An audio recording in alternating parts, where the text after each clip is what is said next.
senhores deputados, senhoras deputadas, mais uma vez, nesta tarde, está em pauta a medida provisória 800.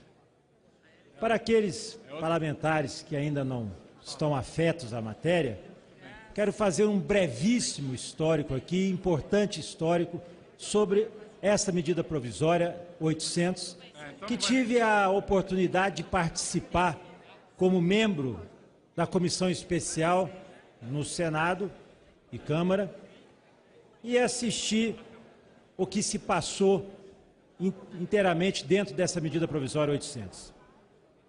Primeiro, nós temos que levar uma perspectiva de uma outra medida provisória 752. A medida provisória 752 já previa, no seu texto, a repactuação dos contratos de concessão de rodovias. Previa, inclusive, a antecipação dos processos licitatórios. Previa também até a entrega das concessões, que não estivessem com condições de fazer, para evitar um princípio legal chamado caducidade. O que é caducidade? Caducidade é naquele momento em que a instituição, a empresa concessionária, não consegue cumprir os seus compromissos, o contrato é declarado caduco ou dada caducidade e ele perde a concessão.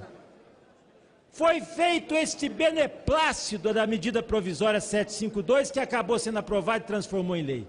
Naquela oportunidade, chamou a atenção aqui o deputado Espiridião a mim, tentou-se incluir como uma emenda a medida provisória 800, que era a postergação, a prorrogação dos investimentos para a duplicação de rodovias. Naquele momento da medida provisória 752, sequer foi discutida, foi afastada essa possibilidade e rejeitada essa emenda. A audácia não parou por aí. Não bastasse ter sido negada na medida provisória 752, vem essa matéria na medida provisória 800 como uma medida específica, do mesmo foco, da mesma matéria que a medida provisória 752, ou seja, duas matérias idênticas no mesmo período legislativo. Isso, como já foi dito aqui, não pode, é inconstitucional. Item 1. Essa medida provisória merece ser rejeitada, retirada, porque ela não pode tramitar por um princípio constitucional de uma mesma matéria já ter sido objeto de medida provisória. Um absurdo. Agora, vamos ao seu endereço. Essa é uma medida provisória que tem endereço certo. E o endereço certo é exatamente algumas concessões rodoviárias que foram feitas em 2013. Não me interessa aqui se foi no primeiro lote, em 94, 95, no segundo lote, em 2007 ou 2013. Concessões de rodovias são feitas em benefício ou para melhoria das condições das rodovias para a população e não para as concessionárias. E o que acontece? Naquela oportunidade de 2013, reduzem a taxa, reduzem o valor do pedágio. Passado mais de 4 anos, 5 anos, essas concessionárias não conseguem fazer das condições durante os 5 anos que estavam previstos da duplicação e vem agora pedir o socorro. Repito, os instrumentos legais já estão contidos ali no dispositivo das concessões. Pode ter a caducidade, ele poderia fazer a entrega, nova licitação, não, mas eles optaram pela quebra de contrato. Essa medida provisória é uma medida que quebra o ato jurídico perfeito que é o contrato. Aliás, a pergunta que se deve fazer é o seguinte: é interessante que quando a quebra de contrato é em favor dos poderosos, em favor das concessionárias, pode haver quebra de contrato. Mas quando é em favor do usuário, quando é em favor das pessoas, principalmente dos motoristas e usuários dessa concessão rodoviária, isso não tem previsão.